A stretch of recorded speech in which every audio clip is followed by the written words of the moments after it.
Just as a wall illumined by the rays of the sun is more illumined when the light of the sun reflected in a mirror falls on it, so the body illumined by Kutasthha is more illumined by the light of Kutasthha reflected in the intellect, Chidabhasa.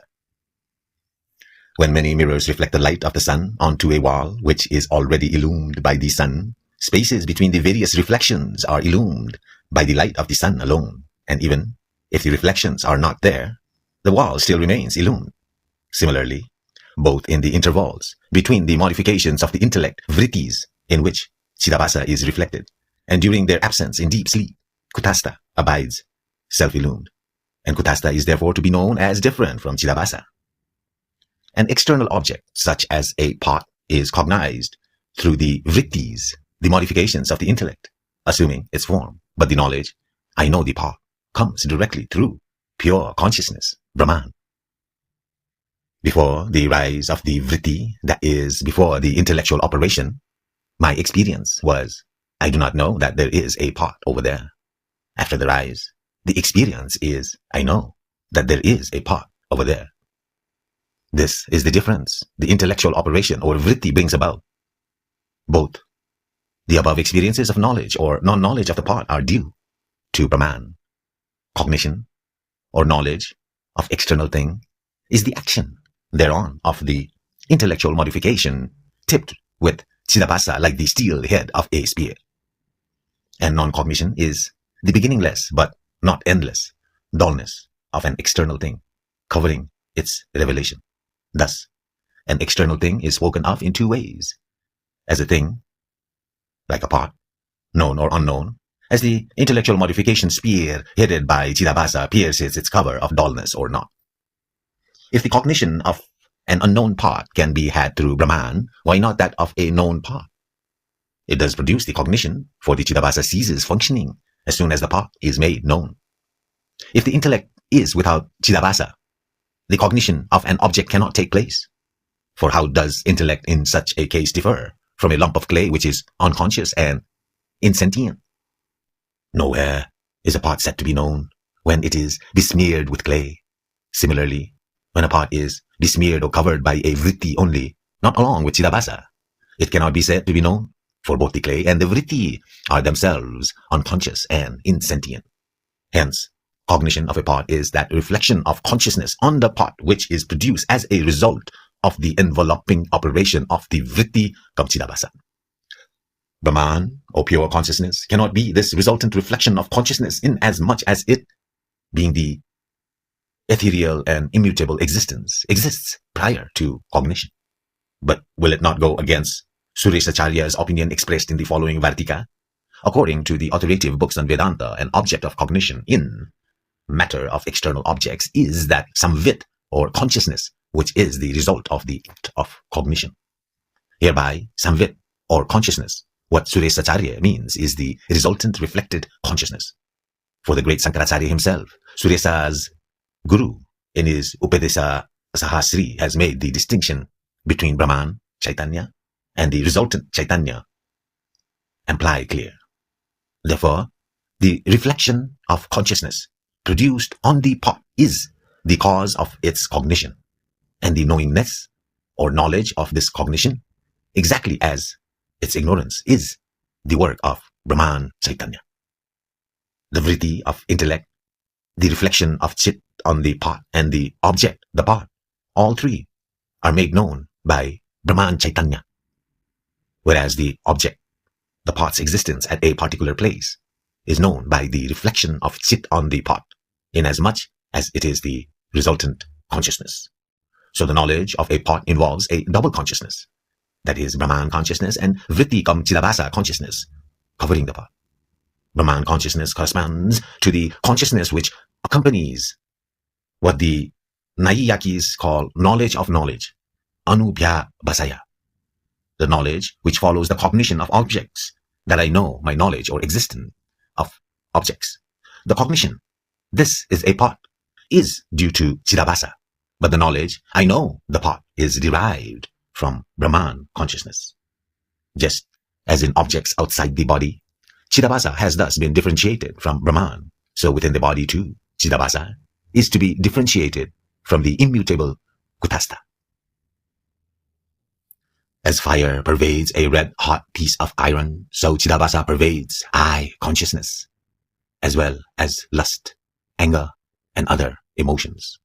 Even as a red-hot piece of iron manifests itself only and not other objects, similarly, the modifications of the intellect, vrittis, aided by Chidabhasa, manifest themselves only, that is, the things which they cover and not others. All modifications are produced one after another, with the gaps in between, and they all become latent during deep sleep and in the states of Sun and Samadhi. That consciousness, which witnesses the interval between the disappearance and the rise of successive vrittis and the period when they do not exist, and which is itself unmodifiable and immutable, is called Kutastha. As in the cognition of an external part, there is the play of double consciousness, so also in that of all internal vrittis. This is evident from the fact that there is more consciousness in the vrittis than in their intervals.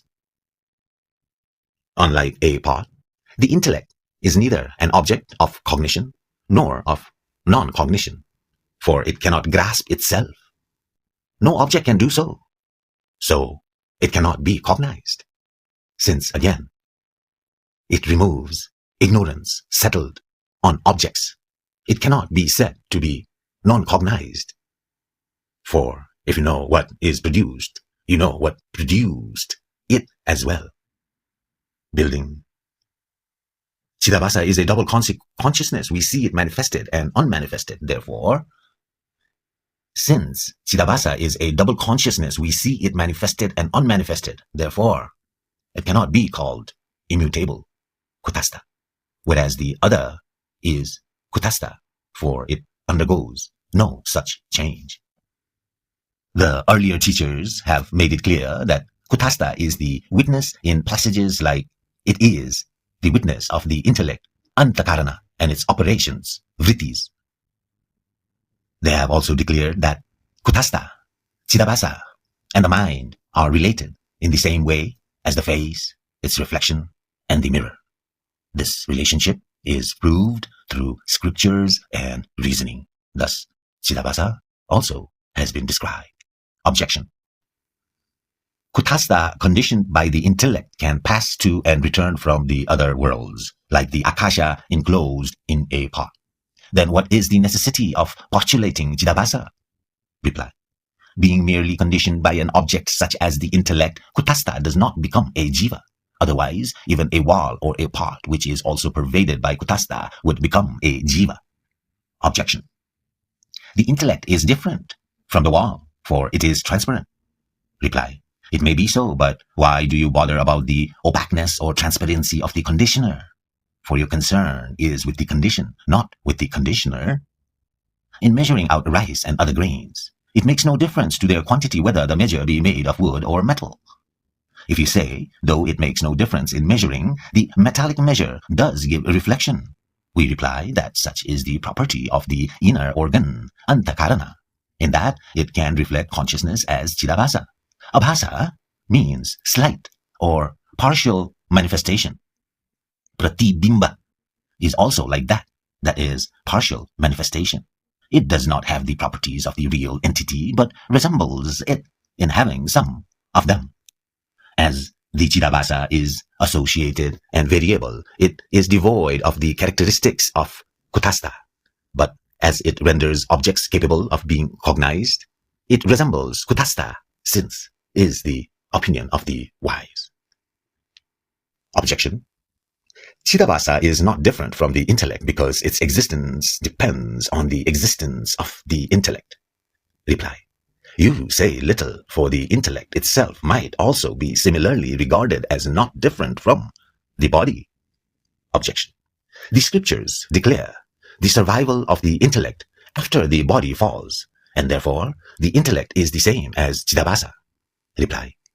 According to the Shruti passages, which declare the entry of the Atman or the self into the body, Chidabhasa is distinct from the intellect. Objection. Chidabhasa and the intellect enter the body together? Reply. This is not so.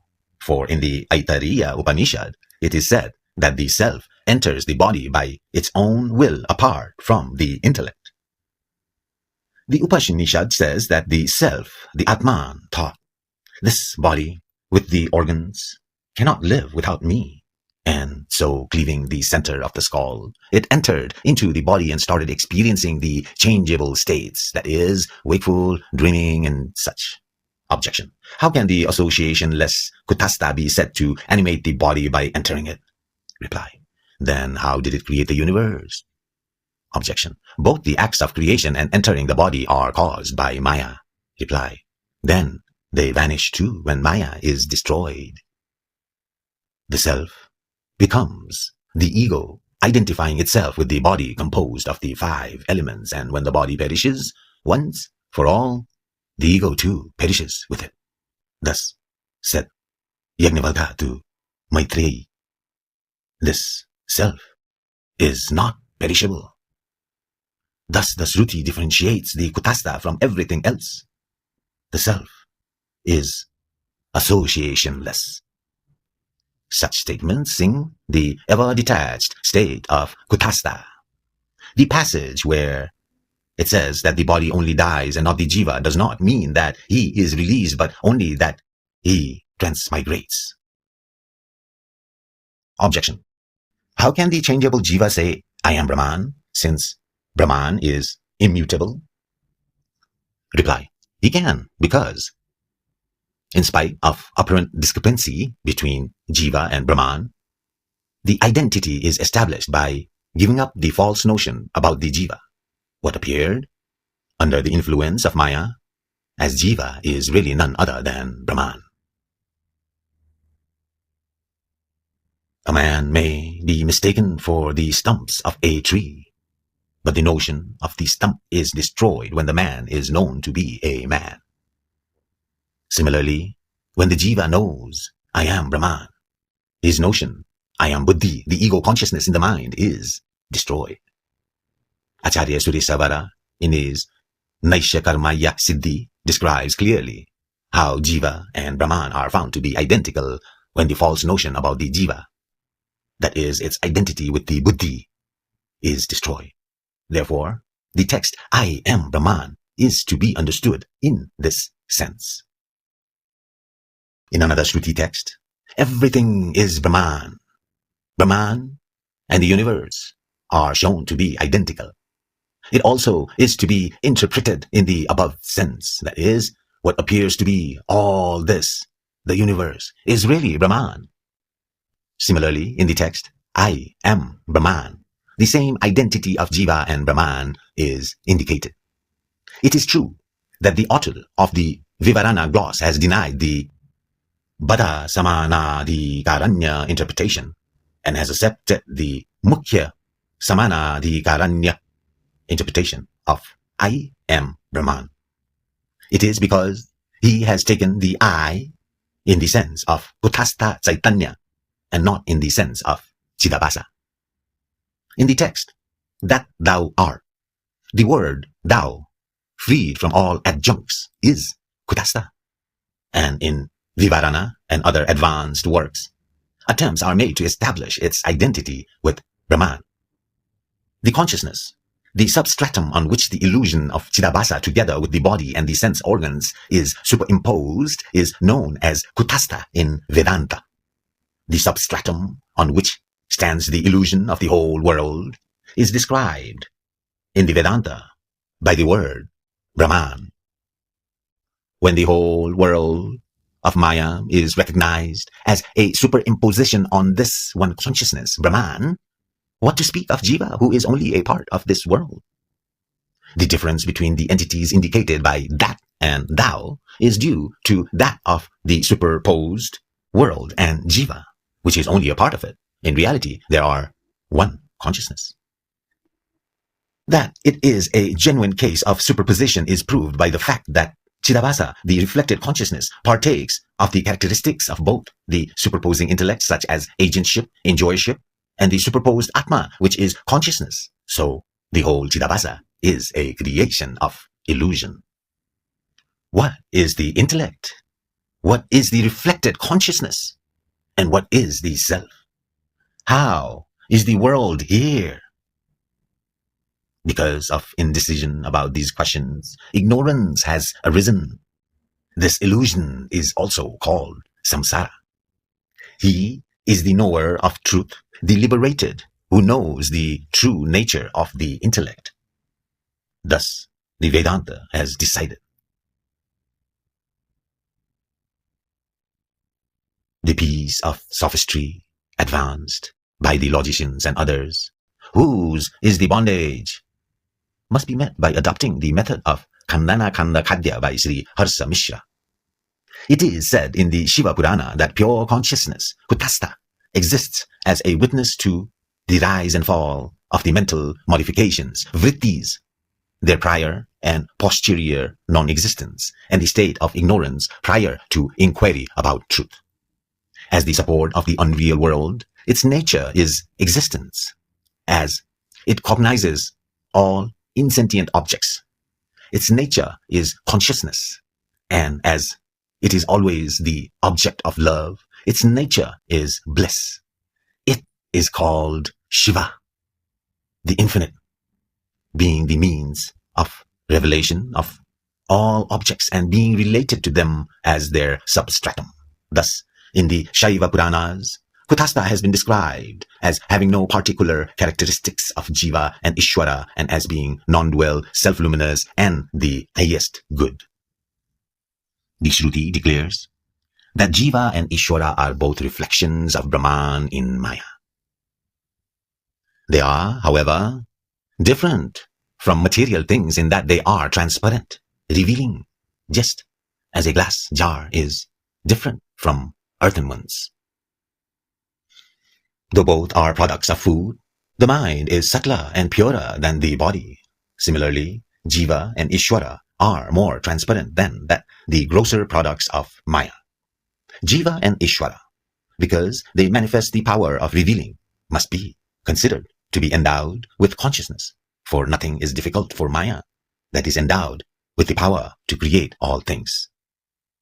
When we sleep, our dreams create even Jiva and Ishwara.